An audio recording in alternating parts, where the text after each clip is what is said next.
Thumbelina by Hans Christian Andersen, published in 1835.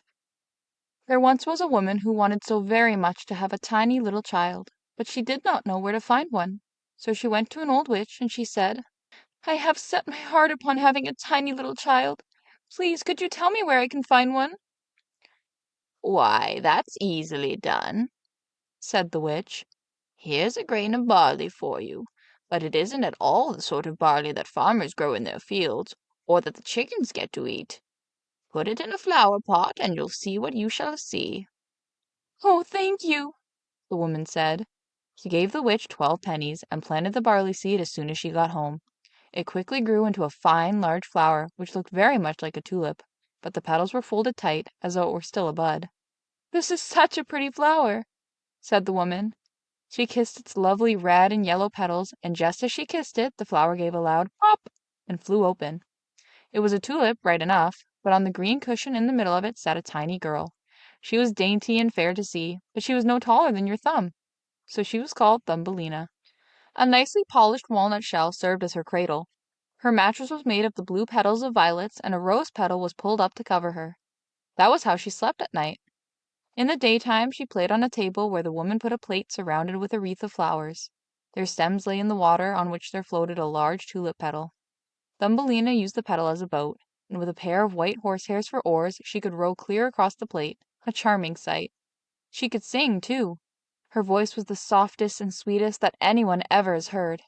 One night as she lay in her cradle, a horrible toad hopped in through the window. One of the panes was broken. This big, ugly, slimy toad jumped right down on the table where Thumbelina was asleep under the red rose petal. "Ribbit, here's a perfect wife for my son!" the toad exclaimed. She seized upon the walnut shell in which Thumbelina lay asleep and hopped off with it, out the window and into the garden. A big, broad stream ran through it, with a muddy marsh along its banks, and here the toad lived with her son.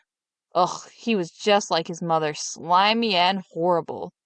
Coax, breck, ek, eek, kex, Was all that he could say when he saw the graceful little girl in the walnut shell. "Don't speak so loud, Ribbit, or you will wake her up," The old toad told him. "She might get away from us yet, for she is as light as a puff of swan's down. We must put her on one of the broad water-lily leaves out in the stream. She is so small and light that it will be just like an island to her, and she can't run away from us while we are making our best room under the mud ready for you two to live in." Many water lilies with broad green leaves grew in the stream, and it looked as if they were floating on the surface. The leaf that lay furthest from the bank was the largest of them all, and it was to this leaf that the old toad swam with the walnut shell that held Thumbelina. The poor little thing woke up early next morning, and when she saw where she was, she began to cry bitterly. There was water all around the big green leaf, and there was no way at all for her to reach the shore. The old toad sat in the mud, decorating her room with green rushes and yellow water lilies, to have it looking its best for her new daughter-in-law. Then she and her ugly son swam out to the leaf on which Thumbelina was standing. They came for her pretty little bed, which they wanted to carry to the bridal chamber before they took her there. The old toad curtsied deeply in the water before her and said, "Meet my son. He is to be your husband, and you will share a delightful home in the mud, Ribbit." Coax, breck, ek, eek, kex, was all that her son could say. Then they took the pretty little bed and swam away with it. Left all alone on the green leaf, Thumbelina sat down and cried. She did not want to live in the slimy toad's house, and she didn't want to have the toad's horrible son for her husband. The little fishes who swam in the water beneath her had seen the toad and heard what she had said, so up popped their heads to have a look at the little girl. No sooner had they seen her than they felt very sorry that anyone so pretty should have to go down to live with that hideous toad. No, that should never be! They gathered around the green stem that held the leaf where she was, and gnawed it in two with their teeth. Away went the leaf down the stream, and away went Thumbelina, far away where the toad could not catch her. Thumbelina sailed past many a place, and when the little birds in the bushes saw her, they sang, "What a darling little girl!" The leaf drifted further and further away with her, and so it was that Thumbelina became a traveler. A lovely white butterfly kept fluttering around her, and at last alighted on the leaf, because he admired Thumbelina. She was a happy little girl again, now that the toad could not catch her. It was all very lovely as she floated along, and where the sun struck the water it looked like shining gold. Thumbelina undid her sash, tied one end of it to the butterfly, and made the other end fast to the leaf. It went much faster now, and Thumbelina went much faster too, for of course she was standing on it. Just then a big May bug flew by and caught sight of her. Immediately he fastened his claws around her waist and flew with her up into a tree. Away went the green leaf down the stream, and away went the butterfly with it, for he was tied to the leaf and could not get loose. My goodness! How frightened little Thumbelina was when the May bug carried her up in the tree. But she was even more sorry for the nice white butterfly she had fastened to the leaf, because if he couldn't free himself, he would have to starve to death. But the May bug wasn't the one to care about that. He sat her down on the largest green leaf of the tree, fed her honey from the flowers, and told her how pretty she was, considering that she didn't look the least like a May bug. After a while, all the other May bugs who lived in the tree came to pay them a call. As they stared at Thumbelina, the lady May bugs threw up their feelers and said, "Why, she has only 2 legs! What a miserable sight!" She hasn't any feelers, one cried. she is pinched in at the waist. How shameful! She looks like a human being. How ugly she is, Said all of the female May bugs. Yet Thumbelina was as pretty as ever. Even the May bug who had flown away with her knew that, but as every last one of them kept calling her ugly, he at length came to agree with them, and would have nothing to do with her. She could go wherever she chose. They flew down out of the tree with her and left her on a daisy, where she sat and cried because she was so ugly that the May bugs wouldn't have anything to do with her. Nevertheless, she was the loveliest little girl you can imagine, and as frail and fine as the petal of a rose. All summer long poor Thumbelina lived all alone in the woods. She wove herself a hammock of grass and hung it under a big burdock leaf to keep off the rain.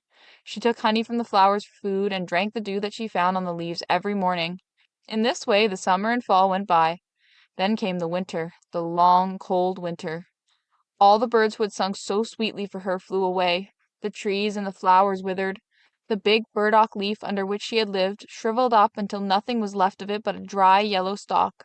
She was terribly cold, for her clothes had worn threadbare, and she herself was so slender and frail.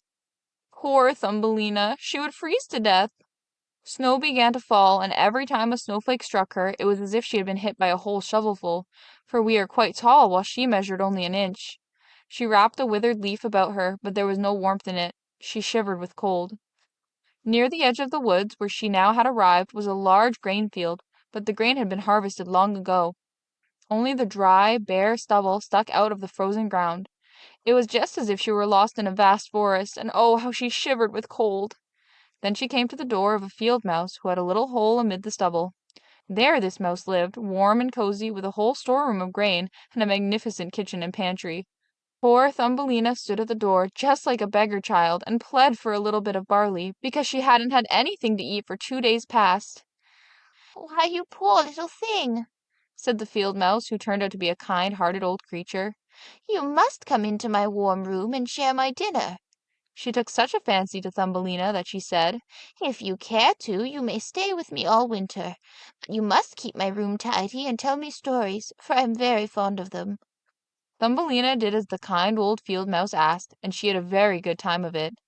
Soon we shall have a visitor, The field mouse said. once every week my neighbor comes to see me, and he is even better off than I am. His rooms are large, and he wears such a beautiful black velvet coat.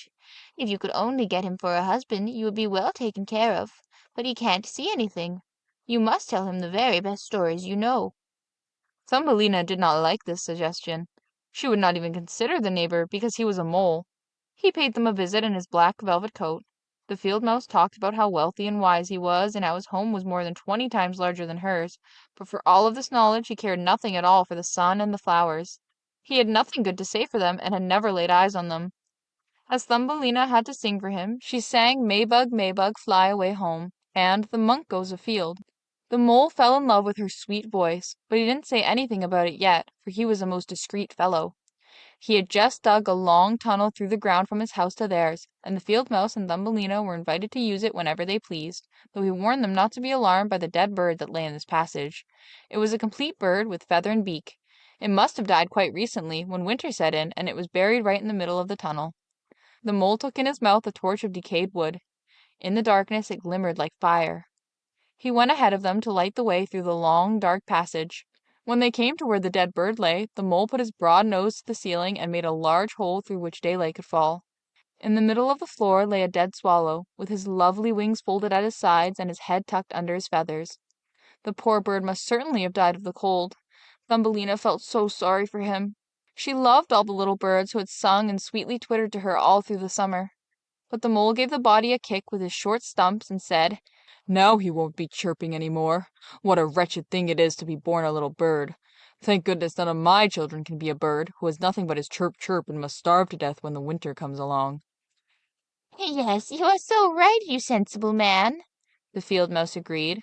What good is all his chirping to a bird in the winter time when he starves and freezes? But that's considered very grand, I imagine. Thumbelina kept silent, but when the others turned their back on the bird, she bent over, smoothed aside the feathers that hid the bird's head, and kissed his closed eyes. Maybe it was he who sang so sweetly to me in the summer time, She thought to herself. What pleasure he gave me, the dear, pretty bird. The mole closed up the hole that let in the daylight, and then he took the ladies home. That night Thumbelina could not sleep a wink, so she got up and wove a fine large coverlet out of hay.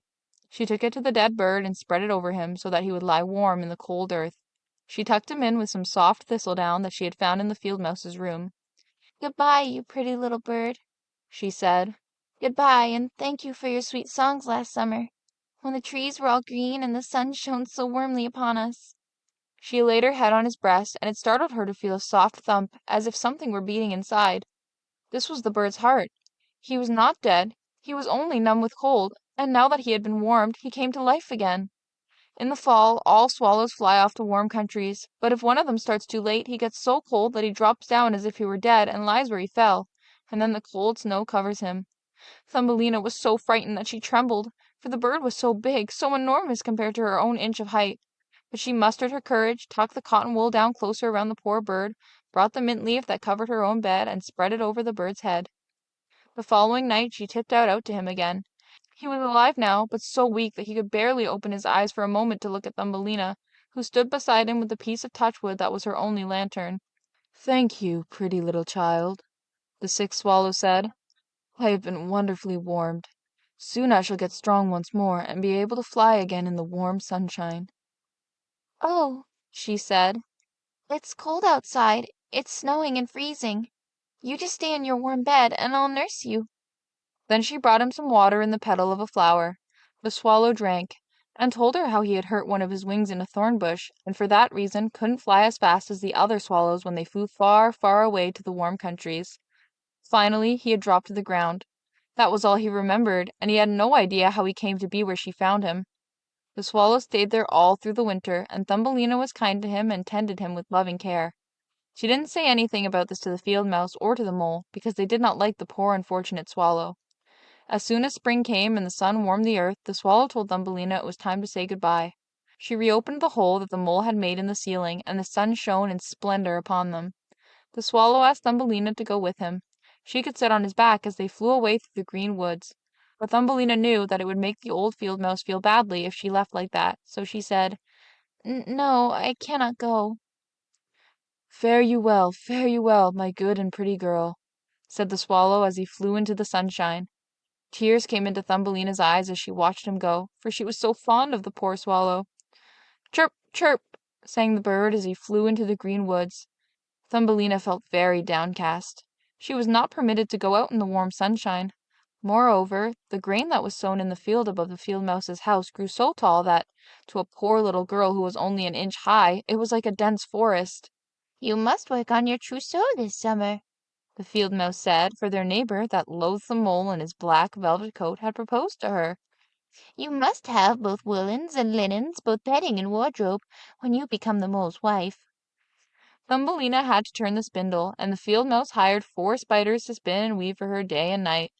The mole came to call every evening, and his favorite remark was that the sun, which now baked the earth as hard as a rock, would not be nearly so hot when summer was over. Yes, as soon as summer was past, he would be marrying Thumbelina. But she was not at all happy about it, because she didn't like the tedious mole the least bit. Every morning at sunrise and every evening at sunset she would steal out the door. When the breeze blew the ears of grain apart, she could catch glimpses of the blue sky. She could dream about how bright and fair it was out of doors, and how she wished she would see her dear swallow again. But he did not come back, for doubtless he was far away, flying about in the lovely green woods. When fall arrived, Thumbelina's whole trousseau was ready. Your wedding day is 4 weeks off, The field mouse told her, but Thumbelina cried and declared she would not have the tedious mole for a husband. Fiddlesticks, Said the field mouse. don't you be obstinate or I'll bite you with my white teeth. Why, you're getting a superb husband. The queen herself hasn't a black velvet coat as fine as his. Both his kitchen and his cellar are well supplied. You ought to thank goodness that you are getting him. Then came the wedding day. The mole had come to take Thumbelina home with him, where she would have to live deep underground and never go out in the warm sunshine again, because he disliked it so. The poor little girl felt very sad that she had to say goodbye to the glorious sun, which the field mouse had at least let her look out at through the doorway. "Farewell, bright sun," she said. With her arms stretched toward it, she walked a little way from the field mouse's home. The grain had been harvested, and only the dry stubble was left in the field. "Farewell, farewell!" she cried again, and flung her little arms around a small red flower that was still in bloom. "If you see my dear swallow, please give him my love." Chirp, chirp, chirp, chirp. She suddenly heard a twittering over her head. She looked up, and there was the swallow just passing by. He was so glad to see Thumbelina, although, when she told him how she hated to marry the mole and live deep underground where the sun never shone, she could not hold back her tears.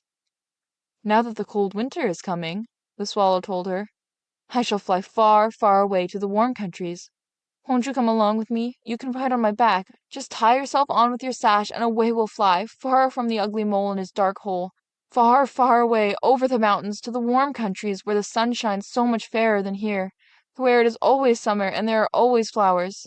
Please fly away with me, dear little Thumbelina, you who saved my life when I lay frozen in a dark hole in the earth." "Yes, I will go with you," said Thumbelina. She sat on his back, put her feet on his outstretched wings, and fastened her sash to one of his strongest feathers. Then the swallow soared into the air over forests and over lakes, high up over the great mountains that are always capped with snow. When Thumbelina felt cold in the chill air, she crept under the bird's warm feathers, with only her little head stuck out to watch all the wonderful sights below. At length they came to the warm countries. There the sun shone far more brightly than it ever does here, and the sky seemed twice as high. Along the ditches and hedgerows grew marvelous green and blue grapes. Lemons and oranges hung in the woods. The air smelled sweetly of myrtle and thyme. By the wayside the loveliest children ran hither and thither, playing with the brightly colored butterflies. But the swallow flew on still further, and it became more and more beautiful. Under magnificent green trees on the shore of the blue lake there stood an ancient palace of dazzling white marble. The lofty pillars were wreathed with vines, and at the top of them many swallows had made their nests. "This is my home," the swallow told her. "If you will choose one of the glorious flowers in bloom down below, I shall place you in it, and you will have all that your heart desires." "That will be lovely!" she cried, and clapped her tiny hands. A great white marble pillar had fallen to the ground, where it lay in 3 broken pieces. Between these pieces grew the loveliest large white flowers. The swallow flew down with Thumbelina and put her on one of the large petals. How surprised she was to find in the center of the flower a little man, as shining and transparent as if he had been made of glass. On his head was the daintiest of little gold crowns, on his shoulders were the brightest shining wings, and he was not a bit bigger than Thumbelina. He was the spirit of the flower. In every flower there lived a small man or woman just like him, but he was the king over all of them. "Oh, isn't he handsome?" Thumbelina said softly to the swallow. The king was somewhat afraid of the swallow, which seemed a very giant of a bird to anyone as small as he. But when he saw Thumbelina he rejoiced, for she was the prettiest little girl he had ever laid eyes on. So he took off his golden crown and put it on her head. He asked if he might know her name, and he asked her to be his wife, which would make her queen over all the flowers.